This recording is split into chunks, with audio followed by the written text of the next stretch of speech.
करवीर तालुक्यातील उजळाईवाडी इथल्या सस्नेही हनुमान नगर परिसरात कौटुंबिक कार्यक्रमासाठी पुणे इथं गेले असताना अज्ञात चोरट्यानं बंद घराचा कडी-कोयंडा उचकटून तब्बल सुमारे 15,60,000 रुपयांचे सोन्याचे दागिने आणि CCTVचा DVR चोरून नेल्याची घटना घडली आहे।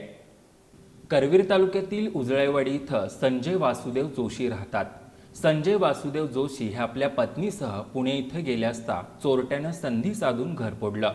कपाटातील सोन्याचे मंगळसूत्र, पाटल्या, गहू तोडे, नेकलेस सेट असा सुमारे 15,50,000 रुपयांचा सोन्याचा ऐवज आणि पुरावा नष्ट करण्याच्या उद्देशानं 10,000 रुपये किमतीचा हिकविजन कंपनीचा DVR घेऊन चोरटा पसार झाला। या प्रकरणी गोकुळ शिरगाव पोलीस ठाण्यात अज्ञात चोरट्याविरोधात भारतीय न्याय संहिता 2023 अन्वये गुन्हा नोंदवण्यात आलाय।